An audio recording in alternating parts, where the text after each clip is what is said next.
إن إن الحمد لله نحمده ونستعينه ونستغفره ونعوذ بالله من شرور أنفسنا ومن سيئات أعمالنا من يهده الله فلا مضل له ومن يضلله فلا هادي له وأشهد أن لا إله إلا الله وحده لا شريك له وأشهد أن محمدا عبده ورسوله أما بعد فإن خير الحديث كتاب الله وخير الهدي هدي محمد صلى الله عليه وسلم وشر الأمور محدثاتها وكل محدثة بدعة وكل بدعة ضلالة وكل ضلالة في النار يا أيها الذين آمنوا اتقوا الله حق تقاته ولا تموتن إلا وأنتم مسلمون يا أيها الناس اتقوا ربكم الذي خلقكم من نفس واحدة وخلق منها زوجها وبث منهما رجالا كثيرا ونساء واتقوا الله الذي تساءلون به والأرحام إن الله كان عليكم رقيبا يا أيها الذين آمنوا اتقوا الله وقولوا قولا سديدا يصلح لكم أعمالكم ويغفر لكم ذنوبكم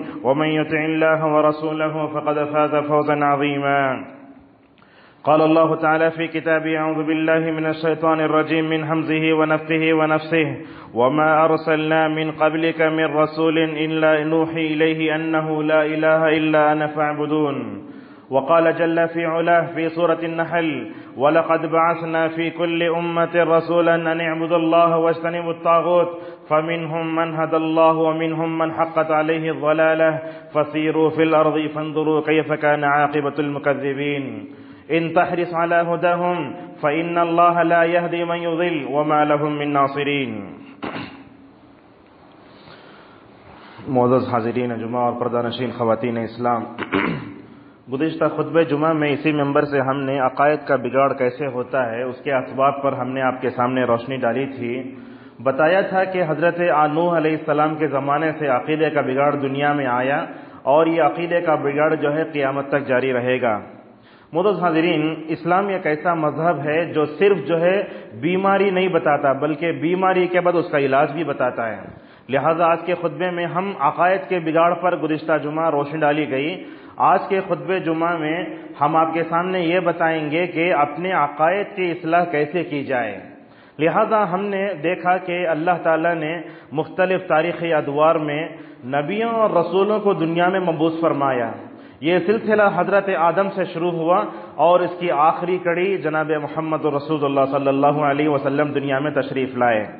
تو ہم جو ہے نبیوں کی جو دعوتیں ہیں آدم سے لے کر عیسیٰ تک، یہ لاکھوں انبیاء، تمام لاکھوں نبیوں کا مثالیں جو ہے ہم آپ کے سامنے پیش نہیں کر سکتے.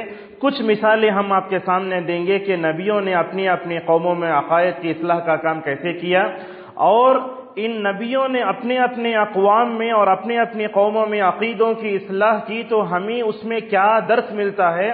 ہمیں اس وقت میں نبیوں اور رسولوں کی دعوت کے جو عقیدہ توحید کی جو دعوت ہے اس سے ہمیں کیا سبق ملتا ہے اور موجودہ زمانے میں ہمیں اپنی عقیدوں کی اصلاح کیسے کرنا چاہیے، انشاءاللہ آج کے اس پونے گھنٹے کے خطبے میں ہم آپ کے سامنے کوشش کریں گے بیان کرنے کی. سب سے پہلے ہم نے آپ کے سامنے سورہ انبیاء کی ایک آیت پڑھی. سورۃ الانبیاء آیت نمبر 25 میں اللہ تبارک و تعالیٰ ارشاد فرماتا ہے وَمَا أَرْسَلْنَا مِن قَبْلِكَ مِن رَّسُولٍ، کہا اے پیغمبر اسلام صلی اللہ علیہ وسلم، ہم نے آپ سے پہلے کسی رسول کو نہیں بھیجا مگر اس رسول کے پاس ہم نے کیا وحی کی، کہا انہ لا الہ الا انا، ہم نے ہر نبی کے پاس اس بات کی وحی بھیجی کہ اے نبی تم اپنی قوم کو بتا دو کہ میرے علاوہ کوئی جو ہے دنیا اور آخرت میں عبادت کے لائق نہیں ہے. اور اللہ نے خود کہا فاعبدون، اے لوگو تم سب مل کر میری اطاعت کرو. تو سورۃ الانبیاء کی اس آیت نمبر 25 میں اللہ تعالیٰ نے ایک مجموعی بات یہ بتائی کہ ہر نبی اپنی قوم میں آیا تو اس نبی نے اپنی قوم کو سب سے پہلے جو دعوت دی وہ عقیدہ توحید کی دعوت تھی، اور ان کے عقائد کی اصلاح کرنا یہ نبیوں کا اولین فریضہ اور کام تھا. معزز حاضرین، دنیا میں اللہ تبارک و تعالیٰ کی بہت ساری نعمتیں، آپ دیکھیں گے ہوا ہے، پانی ہے، روٹی، کپڑا، مکان، یہ سب اللہ تعالیٰ کی بہت نعمتیں. لیکن ان تمام نعمتوں میں اگر ہم دیکھیں سب سے بڑی نعمت عقیدہ توحید کی نعمت ہے. آپ دنیا میں دیکھیں گے کسی بھی کافر کے جنازے کو جاتے ہوئے کسی مرد کا ہو یا عورت کا ہو، اس وقت اللہ تبارک و تعالیٰ کا آپ جتنا بھی شکریہ ادا کریں کم ہے. کیوں؟ اس لیے کہ ایک انسان زمین پر رہتا تھا، اللہ کا کھاتا تھا، پیتا تھا، لیکن اس کا خاتمہ کفر پہ ہوا. اللہ کا شکر ادا کرو، کافروں اور جو ہے مشرکوں کے جنازے کو دیکھ کر اللہ تعالیٰ کا شکریہ ادا کرو کہ اللہ نے عقیدہ توحید ہمیں نعمت سے سرفراز فرمایا۔ تو یہ عقیدہ توحید اللہ کی بہت بڑی نعمت ہے۔ اللہ نے ہمیں اپنے سامنے جھکنے اور اس کی ایک عبادت کرنے کا جو حکم دیا، یہ اللہ تعالیٰ کی بہت بڑی نعمت ہے۔ اس کو کیسے عقیدہ توحید اللہ کی بڑی نعمت کیسی ہے، اس کی کیا دلیل ہے؟ اللہ تبارک و تعالیٰ نے سورۃ النحل اتاری۔ 14ویں پارے میں آپ دیکھو، 14واں پارہ شروع ہوتا ہے سورۃ الحجر سے، اس کے بعد جو ہے ایک سورت آتی ہے سورۃ النحل۔ نحل کا مطلب شہد کی مکھی۔ مفسرین کہتے ہیں کہ یہ سورہ نحل جو 14ویں پارے میں ہے، اللہ تعالیٰ نے اس سورت میں کئی نعمتوں کا ذکر فرمایا۔ سب سے پہلے اللہ نے بتایا کہ آسمان سے آنے والی وہی اللہ کی بہت بڑی نعمت ہے۔ اس میں اللہ نے بتایا جن گھروں میں تم رہتے ہو یہ اللہ کی بہت بڑی نعمت ہے، دنیا میں جو بھی نعمت پاتے ہو یہ نعمت اللہ کی طرف سے آتی ہے۔ ان تمام نعمتوں میں ایک نعمت کیا؟ عقیدہ توحید کی نعمت ہے۔ اللہ نے اسے سورت کی آیت نمبر 36 میں ارشاد فرمایا، وَلَقَدْ بَعَثْنَا فِي كُلِّ أُمَّةٍ رَسُولًا أَنِ اعْبُدُوا اللَّهَ وَاجْتَنِبُوا الطَّاغُوتَ۔ اللہ نے فرمایا ہم نے تاریخ کے مختلف ادوار میں رسولوں کو بھیجا۔ رسول دنیا میں آ کر کیا کیے؟ کیا ایک جگہ بیٹھ گئے؟ نہیں بیٹھے۔ فرمایا رسولوں نے آ کر دنیا میں دو کام کیے۔ کیا فرمایا؟ ان اعبدوا اللہ، ایک اللہ کی عبادت کرو، واجتنبوا الطاغوت، اللہ کے علاوہ جن کی بھی عبادت کی جا رہی ہے ان سے بچ جاؤ۔ معزز حاضرین، عقیدہ توحید لا الہ الا اللہ آپ نے کئی مرتبہ سنا ہوگا، لیکن آپ کے سامنے ایک ایسی بات بتاتے ہیں جو زندگی بھر یاد رکھنے کی ہے۔ وہ کیا ہے؟ ہم لا الہ الا اللہ پڑھتے تو ہیں لیکن اس کا معنی نہیں سمجھتے۔ اللہ کیا فرماتا ہے؟ اللہ کے نبی صلی اللہ علیہ وسلم کیسے کلمہ پڑھاتے تھے؟ اشہد ان لا الہ الا اللہ۔ یہ دو جملے پر غور کرو، جس کو ہمارے باپ دادا مسلمان تھے، ہم بھی مسلمانوں کے پیٹوں میں پیدا ہو گئے، عقیدہ توحید کی اہمیت ہمارے پاس نہیں رہی۔ یہ لا الہ الا اللہ کا معنی کیا جانتے ہیں؟ لا الہ ہمارا جو کلمہ ہے آدھا پازیٹیو ہے آدھا نیگیٹیو ہے۔ آپ غور سے دیکھیے اس کو، لا الہ یہ کیا ہے؟ یہ نیگیٹیو ہے، اللہ کے علاوہ کوئی نہیں ہے ایک۔ دوسرا کہا پازیٹیو کیا ہے؟ الا اللہ، صرف اللہ تعالیٰ ہی۔ ان دونوں باتوں میں کیا سمجھ میں آتی ہے بات؟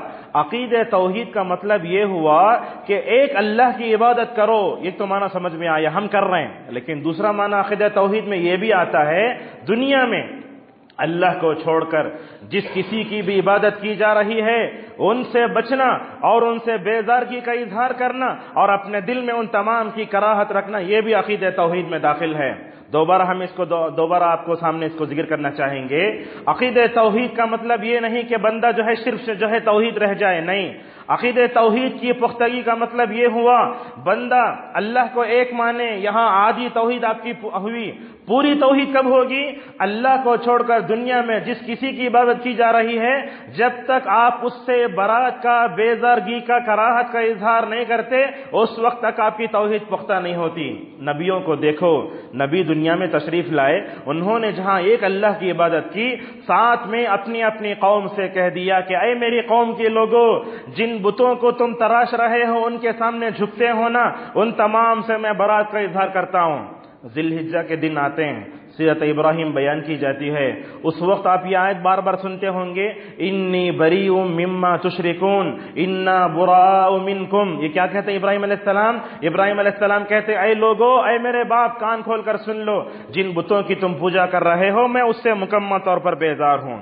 معزز حاضرین، ہم نے آپ کے سامنے بتایا عقیدہ توحید آدھا نیگیٹو ہے آدھا پازیٹیو ہے۔ جب تک بندہ ان دونوں پر عمل نہیں کرتا اس کا عقیدہ توحید پختہ نہیں ہوتا۔ اب آئیے ہم آپ کے سامنے جو ہے وہ آدم علیہ السلام سے اس کا سلسلہ شروع کرتے ہیں۔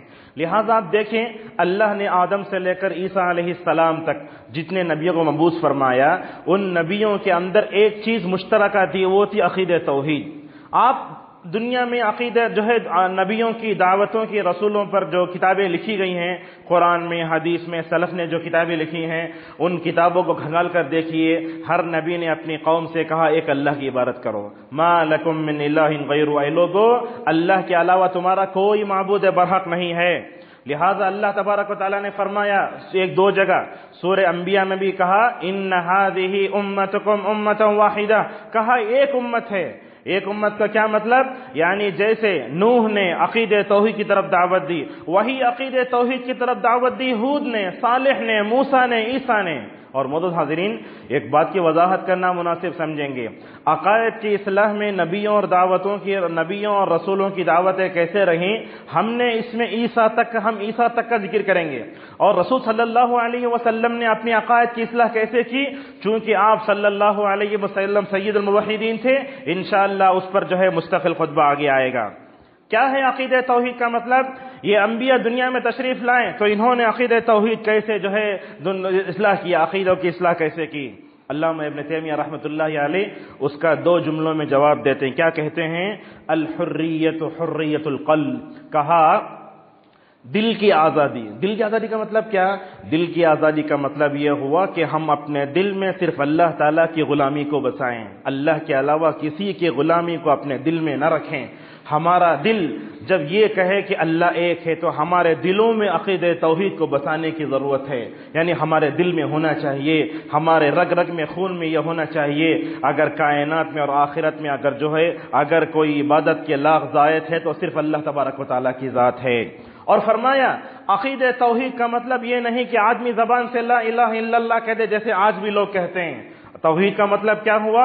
عقیدہ توحید کو سب سے پہلے دل میں بسانا، یہ اقرار کے ساتھ میں دنیا میں اللہ کے علاوہ کسی کی غلامی نہیں کروں گا، یہاں تک کہ رسول اللہ صلی اللہ علیہ وسلم کی غلامی بھی نہیں کرنا۔ کچھ لوگ بولتے ہیں ہم محمد کے غلام ہیں، ہم غوث کے غلام ہیں، یہ نعرے لگاتے ہیں۔ یاد رکھو ہم صرف اللہ کے غلام ہیں۔ جیسے کہا عبداللہ، کیا مطلب؟ اللہ کا بندہ۔ حضرت عیسیٰ علیہ السلام کو دیکھو، بچپن میں گہوارے میں پڑے ہوئے ہیں، اس وقت کہتے ہیں انی عبداللہ، میں اللہ کا غلام ہوں۔ لہذا کیا معلوم ہوا؟ توحید کا مطلب یہ ہوا کہ بندہ اللہ کی غلامی میں رہے، اللہ کی غلامی کے علاوہ دنیا میں کسی کی غلامی نہ کرے۔ معزز حاضرین، عقیدے کی اصلاح کیسے ہوتی ہے، ہم اس کو کیسے جانیں؟ اللہ تبارک و تعالیٰ نے کیا کیا؟ آدم سے لے کر حضرت عیسیٰ علیہ السلام تک کے سارے قصوں کو جو ہے قرآن میں ذکر فرمایا۔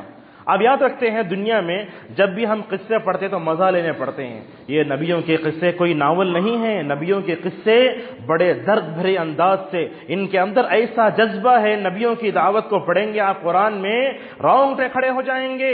کبھی ایسے بھی ہوگا کہ بے اختیار آنکھوں سے آنسو بھی نکل آئیں گے۔ ان نبیوں نے اپنی اپنی اقوام میں ایسے دعوت دی۔ معزز حاضرین، عقیدے کی اصلاح میں نبیوں کو اور جو ہے رسولوں کو نمونہ بنانا چاہیے۔ اس کے لیے کیا دلیل ہے؟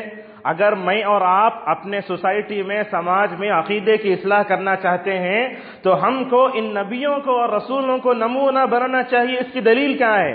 اس کی دلیل ہم آپ کے سامنے پیش کرتے ہیں۔ پورے قرآن میں اللہ تعالیٰ نے 25 نبیوں کا تذکرہ فرمایا، یہ بات معلوم ہے۔ نبی 1 لاکھ سے زائد ہے، لیکن قرآن میں جن نبیوں کا ذکر ہے وہ 25 ہیں۔ 25 نبیوں کو قرآن میں ذکر ہے، آدم سے لے کر اللہ کے نبی صلی اللہ علیہ وسلم تک۔ لیکن ان 25 نبیوں میں ایک سورۃ الانعام میں ایک جگہ ایسی آئی جہاں اللہ نے 18 نبیوں کا تذکرہ فرمایا۔ وَتِلْكَ حُجَّتُنَا آتَيْنَاهَا إِبْرَاهِيمَ عَلَى قَوْمِهِ، وہ رکوع کو پڑھتے جائیے آپ۔ ایک جگہ اللہ تبارک و تعالیٰ نے 18 نبیوں کا تذکرہ فرمایا۔ ان 18 نبیوں کا تذکرہ کرنے کے بعد اللہ تبارک و تعالیٰ 2 باتیں کہتا ہے، یہ اپنے دامن سے باندھ کر رکھنے کی ہیں۔ ان 18 نبیوں کا تذکرہ کرنے کے بعد اللہ ایک بات کہتا ہے، وَلَوْ أَشْرَكُوا لَحَبِطَ عَنْهُمْ مَا كَانُوا يَعْمَلُونَ۔ لوگوں دیکھو، یہ نبی اور رسول جو دنیا میں اللہ تعالیٰ کے بڑے مقرب بندے، برگزیدہ بندے ہوتے ہیں، اگر یہ بھی شرک کرے تو ان کے سارے اعمال تباہ و برباد ہو جائیں گے۔ کیا مطلب؟ نبی کی ذات سے شرک صادر نہیں ہوتا، نبی شرک نہیں کرتا، لیکن اللہ بتانا چاہتا ہے شرک ایسا گناہ ہے اگر نبی کی ذات سے بھی اگر صادر ہو جائے تو اس کے سارے عمل تباہ و برباد ہو جائیں گے۔ سورہ زمر کی اس آیت کو پڑھی، اللہ کیا فرماتا ہے؟ لَإِنْ أَشْرَكْتَ لَيَحْبَطَنَّ عَمَلُكَ وَلَتَكُونَنَّ مِنَ الْخَاسِرِينَ۔ اے پیغمبر اسلام صلی اللہ علیہ وسلم، اگر تمہاری ذات سے بھی شرک صادر ہو گیا نا، تم بھی ذرہ برابر بھی شرک کرے، تمہارے سارے اعمال تباہ و برباد ہو جائیں گے اور تم دنیا اور آخرت میں نقصان اٹھانے والوں میں سے ہو جائیں گے۔ ان 18 نبیوں کے بعد اور سورہ زمر کی اس آیت کی روشنی میں ہم کہہ سکتے ہیں اللہ تعالیٰ نے نبیوں کی طرف منسوب کر کے امتوں کو یہ پیغام دیا، اے نبیوں کی امتیوں، اگر تم شرک کریں گے تمہارے سارے اعمال دنیا اور آخرت میں تباہ و برباد ہو جائیں گے۔ یہ 18 نبیوں کو تذکرہ کرنے کے بعد یہ پیغام اللہ بہت اہم دینا چاہتا تھا۔ دوسرا کیا پیغام ہے؟ اللہ فرماتا ہے اولئک الذین ھدی اللہ فبہداہ مقتدی. یہ بڑی بہترین آیت ہے. عقیدہ توحید کے جب بھی اصلاح کرنا چاہیں گے یہ آیت ہمارے پیش نظر ہونا چاہیے. اللہ کیا فرماتا ہے؟ یہ نبیوں کے جو ذکر ہم نے کیا 18 نبی، یہ جو ہے کیا ہیں؟ یہ نبی ہدایت کے روشن ستارے ہیں دنیا میں. اگر تم عقیدے کا کام کرنا چاہتے ہو ان نبیوں کے راستے پر چلو. اللہ کیا فرما؟ اولئک الذین ھدی اللہ، یہ اللہ تعالیٰ کے بڑے ہدایت یافتہ بندے ہیں. فبہداہ مقتدی، کہا اے پیغمبر اسلام صلی اللہ علیہ وسلم، اور ساتھ میں امت سے کہا جا رہا ہے کہ اے امت محمدیہ، تمہاری حیثیت کیسی ہے؟ آخر دنیا میں تم آخری امت ہیں اور نبی کے بعد کوئی نبی آنے والا نہیں ہے. عقائد کی اصلاح کا کام اس امت کے علماء کے حوالے ہے.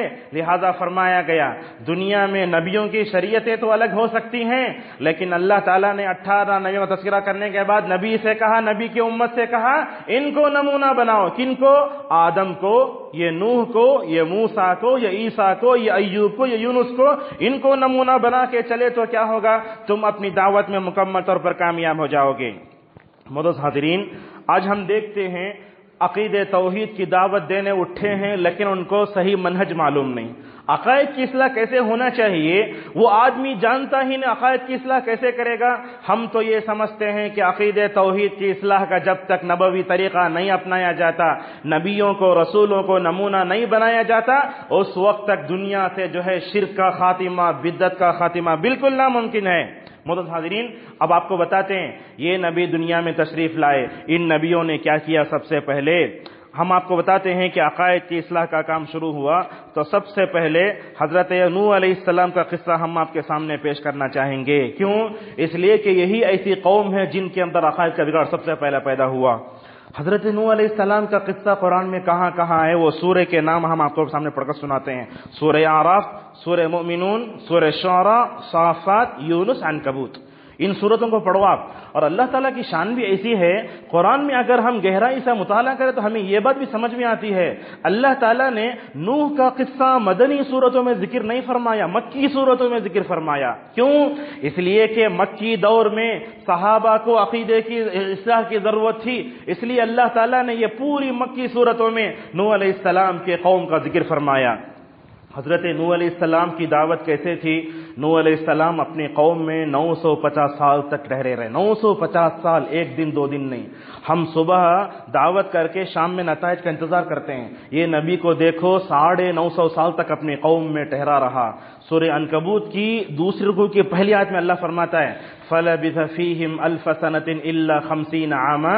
950 سال تک نوح علیہ السلام اپنی قوم میں ٹھہرے رہے. نوح کی زندگی کیسی تھی؟ آدھی صبر میں گزری، آدھی شکر میں گزری. جب بھی اللہ کی نعمتیں ملتی شکر ادا کرتے، جب بھی قوم کی طرف سے اعتراضات آتے تو صبر کے لیے ڈھال بن جاتے. اور آپ جانتے ہیں اللہ تعالیٰ قرآن کریم کے 29ویں پارے میں سورہ نوح کے نام سے خود یہ سورت ذکر کیا ہے. اس کو پڑھو آپ. سورہ نوح، انا ارسلنا نوحا سے لے کر ولا تزد الظالمین الا تبارا تک پڑھیں گے. نوح نے کیسے کیسے اپنی قوم کو دعوت دی آپ کو بتاتے ہیں. حضرت نوح علیہ السلام کہتے ہیں قال رب انی دعوت قومی لیلا ونہارا. کہتے ہیں نوح علیہ السلام میں رات دن کو دعوت دیتا رہا. تو اس سے کیا معلوم ہوا؟ عقیدے کی اصلاح دن میں بھی ہونا، رات میں بھی ہونا. ایک دوسری بات اس کے بعد کہا ثم انی اعلنت لهم واسررت لهم اسرارا. میں نے دعوت کا کام حالات کے اعتبار سے کیا، کبھی میں نے چھپ کر دعوت دی، کبھی سب کے سامنے دعوت دی. معاشرے میں یہی ہوتا ہے، اگر ہمارے مخالف زیادہ ہیں تو حکمت سے اصلاح کا کام ہونا چاہیے. اگر ہمیں معاشرے میں اچھا پاور مل جاتا ہے، اچھے انداز سے ہم دعوت کا کام کر سکتے ہیں. اور ایک بات حضرت نوح علیہ السلام نے اپنے قوم سے کہا استغفر ربکم انہ کان غفارا. اے میری قوم اللہ سے استغفار کرو. استغفار کرنے کا کیا مطلب؟ نوح اپنی قوم سے کہنا چاہتے ہیں اے میری قوم، ہو سکتا ہے اللہ پر ایمان لانے سے پہلے تمہاری زندگی کفر میں گزری، شرک میں گزری، بدعت و خرافات میں گزری. اب کم از کم اللہ پر ایمان لا کے توبہ استغفار کرو.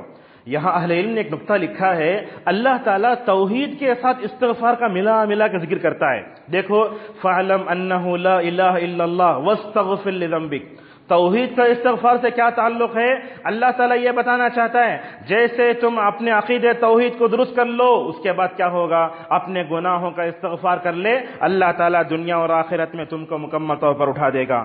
معزز حاضرین، حضرت نوح علیہ السلام نے اپنی قوم کے سامنے دعوت دی، ان کی اصلاح، عقائد کی اصلاح کرتے ہوئے اور ایک بات کا بڑا لحاظ رکھا، وہ کیا؟ حضرت نوح علیہ السلام نے اپنی قوم سے کہا، لوگو یہ آسمان کی طرف نہیں دیکھتے، یہ زمین کی طرف نہیں دیکھتے، یہ بہتی ہوئی نہروں کو نہیں دیکھتے، کیسے پیدا کیا بغیر ستون کے آسمان کو؟ دیکھو کائنات میں پائے جانے والی نشانیوں کا حوالہ دے کر ان کے عقائد کی اصلاح کی کوشش کی۔ لہٰذا ہم بھی کسی مسلم سے غیر مسلم سے ملے، ان سے بولو دیکھو یہ دنیا کیسے وجود میں آ گئی، اس کا پیدا کرنے والا کون، یہ نہروں کو بہانے والا کون، یہ سورج میں روشنی دینے والا کون، یہ چاند میں ٹھنڈی روشنی دینے والا کون؟ ایسے کائنات کی نشانیوں کو بتا کر کائنات کے پیدا کرنے والے کی طرف بلانے کا طریقہ حضرت نوح علیہ السلام نے ہمیں سکھایا۔ یہ تو نوح کی دعوت تھی۔ اب آئیے ابراہیم علیہ السلام نے اپنی قوم کی جو ہے اصلاح کیسے کی۔ ابراہیم کی دعوت کا ذکر قرآن میں سورہ ہود میں ہے، سورہ صافات میں ہے، سورہ شعراء میں ہے۔ اللہ نے سورہ ابراہیم کے نام سے خود ایک سورت اتاری۔ کیا کیا؟ حضرت ابراہیم علیہ السلام نے اپنے باپ کو سب سے پہلے سمجھایا، کہا یا ابتی، کہا اے میرے پیارے ابا جان۔ کافر ہے باپ، لیکن ابراہیم کی سوچ پر جو ہے قربان ہو جاؤں۔ وہ چاہتے تھے میں اکیلا بیٹا جنت میں چلے جاؤں، جس سے میں پیدا ہوا اگر وہ جہنم میں چلا ہوں جو تو کیا حال ہوگا۔ یہ ابراہیم کی فکر ہے۔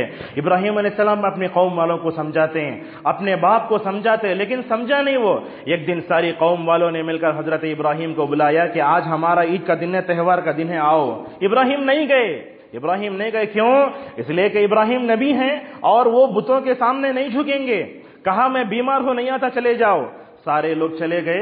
حضرت ابراہیم نے اپنی قوم کو سمجھایا کیسے، جہاں بت خانے میں جا کر چھوٹے چھوٹے بتوں کو سب کو گرایا اور کلہاڑی بڑے بت کے گلے میں لٹکا دیا۔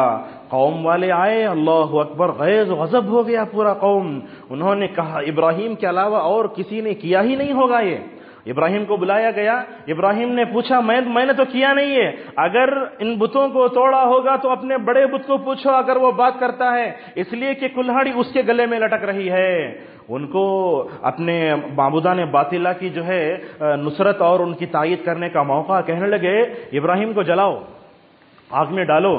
کہا حرقوا وانصروا آلہتکم، کہا کہ اپنے معبودان باطلہ کی مدد کرو، ابراہیم کو اٹھا کر آگ میں ڈال دو۔ کپڑے نکال دیے گئے، ابراہیم علیہ السلام کو آگ میں ڈال دیا گیا۔ اللہ تبارک و تعالی نبیوں کے کیسے دیکھو، ایک آدمی عقید توحید کی دعوت دینے کے لیے اٹھتا ہے تو اللہ کی سپورٹ کیسے ہوتی ہے اسے۔ اللہ نے فرمایا یا نار کونی بردا وسلاما علی ابراہیم، اے آگ ابراہیم کو جلانا نہیں بلکہ اس میں حق میں ٹھنڈی بن جا۔ ابراہیم علیہ السلام ہنستے ہوئے نکل آئے۔ تو لہٰذا کیا معلوم ہوا، عقید توحید کا کام کرنے جائیں گے، اللہ تعالیٰ کی مدد ایسے آئے گی آپ تصور بھی نہیں کر سکتے۔ اسی طریقے سے حضرت ابراہیم علیہ السلام نے اپنے قوم کو کیسے سمجھایا کیسے؟ ایک دن ستاروں کو دیکھا، بولا ستارہ میرا رب ہے۔ ستارہ غروب ہو گیا تو کہا غروب ہونے والا میرا رب نہیں ہو سکتا۔ چاند کی طرف دیکھا تو کہا چاند میرا رب ہے۔ چاند غروب ہوگا تو کہا چاند میرا رب نہیں ہے۔ سورج کی طرف دیکھا، کہا سورج یہ بڑا رب ہے میرا یہ۔ سورج غروب ہو گیا تو کہا یہ غروب ہونے والے میں رب ہو نہیں سکتے، میرا رب تو وہ ہے جس نے ان تمام چیزوں کو پیدا کیا ہے۔ اور وہ آیت پڑھتے ہیں انی وجہت وجہی للذی فطر السماوات والارض حنیفا وما انا من المشرکین۔ یہ آیت تو ہم نمازوں میں پڑھتے ہیں انی وجہت، لیکن آج تک ہم نے اس کا معنی نہیں سمجھا۔ ابراہیم کیا کہتے ہیں، پروردگار میں نے اپنے چہرے کو تیرے طرف کر دیا ہے، دنیا میں تجھ کو چھوڑ کر جن جن لوگوں کے آستانوں کے اوپر لوگ جھک رہے ہیں، میں ان تمام سے بیزارگی کا اظہار کر کے تیرے سامنے میں اپنے سر کو جھکا رہا ہوں۔ اگر کوئی انی وجہت وجہی للذی فطر السماوات والارض کا معنی مطلب سمجھ جائے، اپنے عقیدے کو صحیح کر لے گا۔ معزز حاضرین، اسی طریقے سے آپ جانتے ہیں دعوت عقائد کی، عقیدوں کی اصلاح کرنے جائیں گے تو اس وقت بڑے بڑے آزمائشوں کا سامنا کرنا پڑے گا۔ ایک موقع پر رسول اللہ صلی اللہ علیہ وسلم نے معاذ ابن جبل رضی اللہ عنہ سے 10 باتیں کہیں۔ کیا فرمایا؟ لا تشرک باللہ وان قتلت او حرقت۔ اللہ کے نبی صلی اللہ علیہ وسلم نے فرمایا اے معاذ 10 باتیں میں تم کو بتاتا ہوں، ان باتوں میں ایک بات یہ ہے اللہ کے ساتھ شرک نہ کرنا، اگر تمہیں جلا کر راکھ کر دیا جائے اپنے عقیدے کو مت چھوڑو، اور آپ نے فرمایا اگر تمہارے ٹکڑے ٹکڑے کر دیے جائیں تب بھی اپنے عقیدے کو نہیں چھوڑنا۔ لہٰذا عقائد کی اصلاح کرنے اٹھیں گے تو بڑے بڑے آزمائشوں کا سامنا کرنا پڑے گا، اشخاص کا سامنا کرنا پڑے گا، حکومتیں دشمن ہو جائیں گی، لیکن اس کے باوجود اپنے کام کو باقی رکھنا بہت ضروری ہے۔ یہ تو دو مثالیں ہوئی. حضرت موسیٰ نے اپنی قوم کو سمجھایا کیسے؟ آپ جانتے ہیں قرآن میں اللہ کے نبی صلی اللہ علیہ وسلم کے بعد اگر کسی نبی کا زیادہ ذکر ہوا تو موسیٰ علیہ السلام ہے. علامہ سیوطی تو یہ کہنے پر مجبور ہو گئے میں تو کہتا ہوں کہ پورا قرآن موسیٰ ہی کا ہے. اتنا اللہ نے موسیٰ علیہ السلام کا ذکر کیا. یہ کیسے موسیٰ علیہ السلام بڑے اولوالعزم پیغمبر بڑے ستائے گئے، اپنی قوم یہود کی بنی اسرائیل کی اصلاح کرنے گئے تو کیا کیا ان کو مشکلات کا سامنا کرنا پڑا. حضرت موسیٰ کی زندگی میں سب سے بڑا جو اگر تاریخی دن آیا تو وہ دن وہ تھا